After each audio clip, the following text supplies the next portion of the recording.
네, 차트를 통해서 이번 주 증시 정리하고 다음 주 증시 전망해 보겠습니다. 차트로 보는 증시 시간 증권부 지수희 기자와 함께 하도록 하겠습니다.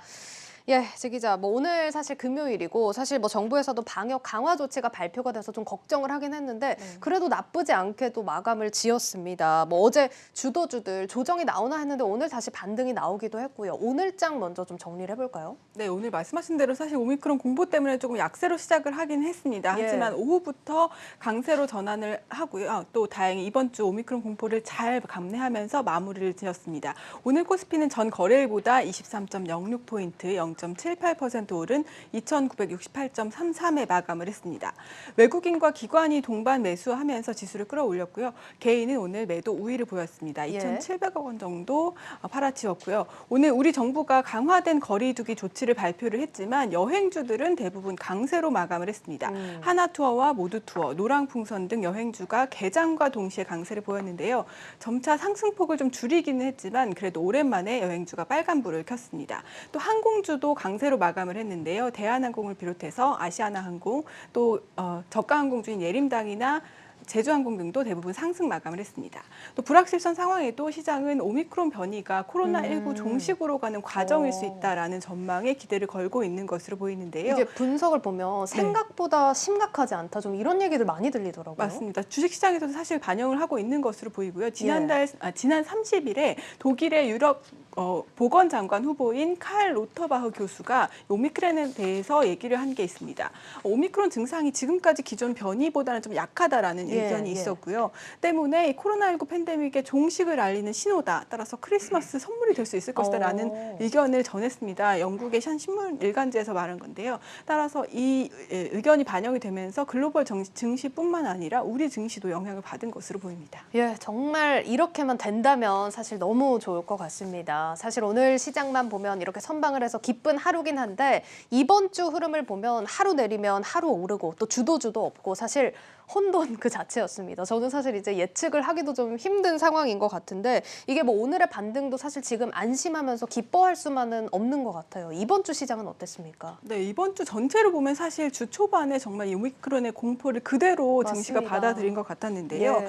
30일에 2,830선까지 떨어졌습니다. 이때 2% 넘게 하락을 했는데요. 다행히 불확실성 공포가 오래 가지는 않았습니다. 3거래일 연속 상승하면서 오늘은 2,968.33에서 마감을 했습니다. 외국인들의 유입이 지수를 좀 이끌었는데요. 외국인이 이번 주에 2조 원 가까이 자금을 투입하면서 낙폭을 만회하는 모습을 보였고요. 또 계속 지금까지 매도했던 기관들이 주 전체로는 소폭 순매수로 전환을 했습니다. 예. 반면에 개인들은 이번 주에 2조 2,300억 원을 팔아치웠습니다.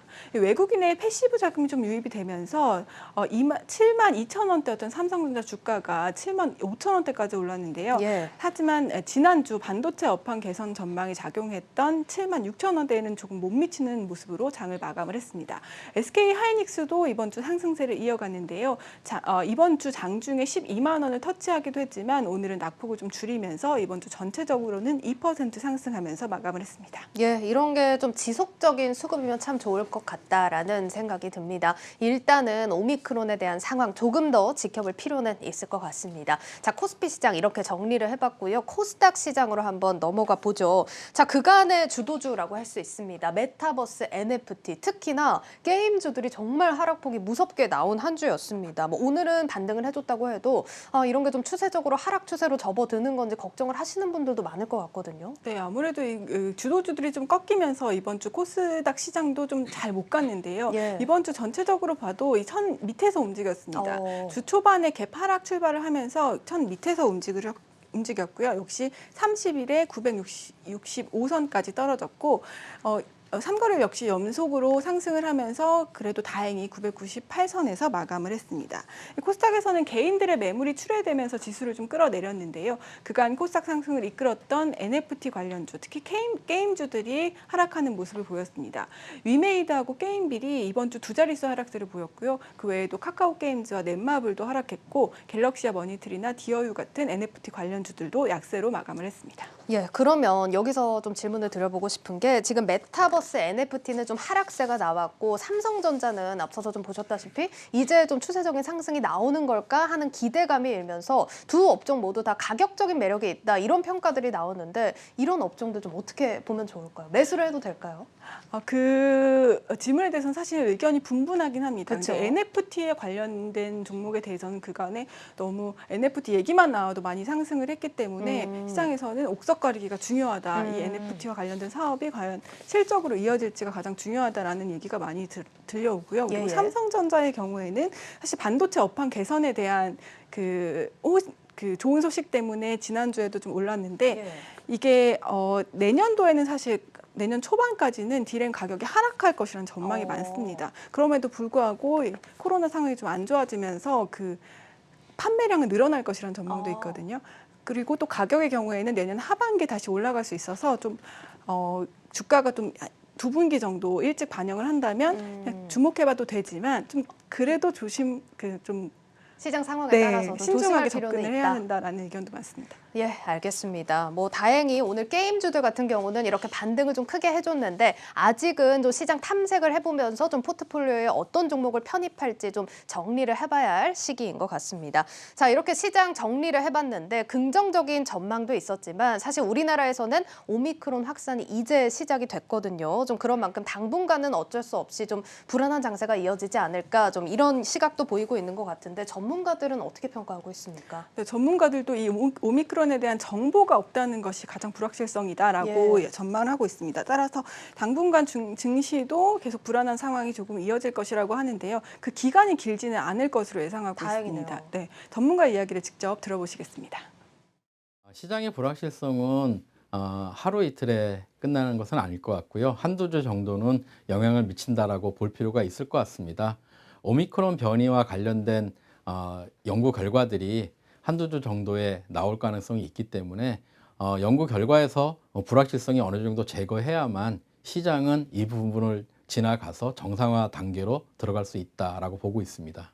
과거보다는 이 변이에 대한 신고도 빨랐고 이것에 대한 분석의 데이터들도 많이 쌓여 있으니까 델타 변이 때보다는 훨씬 빠르게 대응을 할 수 있겠다라고. 예, 뭐 어떻게 보면 당연한 얘기겠지만 변이에 대한 조사가 결과가 나올 때까지는 긴장을 늦출 수 없다. 이렇게 정리를 해보도록 하겠습니다. 자, 그래도 시장이 이렇지만 아예 호재가 없는 건 아닙니다. 우리 수출도 역대 최고치를 경신했다. 이런 또 지표가 발표됐잖아요. 네, 어제 발표된 자료인데요. 11월 수출이 역대 최고치인 604억 4천만 달러를 기록을 했습니다. 예. 이것과 관련해서 자료를 하나 준비를 했는데요. 하이투자증권이 내놓은 리포트에서 나온 자료입니다. 예. 월간 수출액과 코스피의 상관관계를 분석한 자료인데요. 좀 비슷하게 움직이고 있지 그렇네요. 않습니까? 네. 네. 그렇기 때문에 월간 수출액이 좋으면 코스피도 좋을 수 있다라는 분석이 나왔습니다. 예. 파란색 선이 수출 실적이고요. 주황색 선이 코스피인데요. 이에 대해서 박상현 하이투자증권 연구위원은 월간 수출액이 600억 달러를 넘어선 것은 국내 수출이 또다시 한 단계 높아진 것이라고 진단을 하면서 수출액이 높아질 때마다 코스피 지수가 사상 최고치를 경신한 만큼 의미 있는 수치다라고 평가하고 있습니다. 다만 내년도 수출은 또 올해와 비교해서 큰 폭으로 둔화될 가능성이 있다고 밝히고 있는데요. 예. 그럼에도 불구하고 세계무역기구나 IMF의 교역 전망을 보면 내년도에도 사이클상 좀 양호한 교역이 예상되는 상황이어서 기대를 걸어볼 만하다고 설명하고 있습니다. 예, 뭐 원래 시장 같았으면 이런 부분들이 증시에 더 큰 상승 동력이 되어줄 수 있었을 테지만 지금은 그래도 지지 요인으로 좀 만족해야 할 것 같다는 생각도 듭니다. 뭐 좋은 얘기 저희가 애써 해보고 있는데 오미크론 불안감이 해소되기 전까지는 사실 어떤 뚜렷한 전략을 짜기는 좀 어려워 보이는 상황이거든요. 전문가들은 좀 어떤 전략 추천하고 있습니까? 네, 사실 이 질문을 드릴 때마다 매우 곤란해하시는데요. 그래도 대형주 위주의 접근을 추천하고 있습니다. 키움증권이 내놓은 리포트를 보시겠는데요. 12월 증시 전망에 대한 리포트입니다.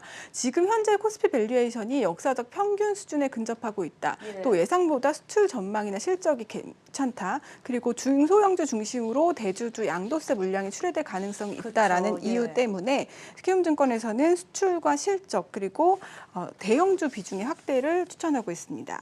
구체적인 업종으로는 IT와 자동차를 추천하고 있고요. 또 키움증권은 12월 코스피 밴드로 2,800에서 3,100선을 제시하고 있습니다. 예, 12월 코스피 밴드로 2,800에서 3,100까지 제시가 되고 있는데 3,100선까지 좀 올라왔으면 하는 바람이고 혹시 조심스럽게 내년 전망은 좀 제시가 된 게 있습니까? 증권사별로 12월이 되면 내년도 밴드를 내놓는 것도 그쵸. 있는데요. 예. 아직 모두 내놓진 않았지만 증권사에 따라서 내년도 3,600선까지 상단을 제시한 곳도 있긴 합니다.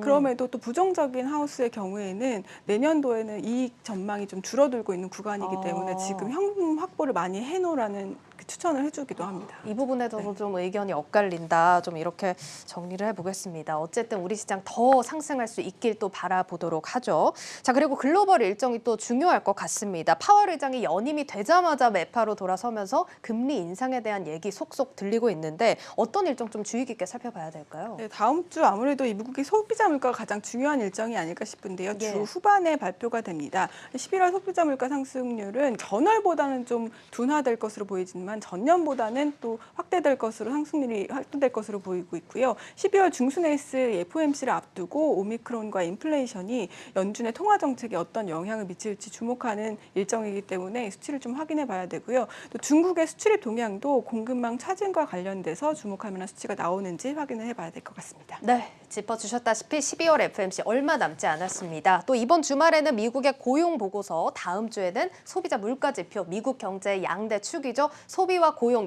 현황이 연달아서 발표가 되는 만큼 주의 깊게 또 지켜보셔야 할 것 같습니다. 지금까지 증권부 지수희 기자와 함께했습니다. 지 기자 잘 들었습니다.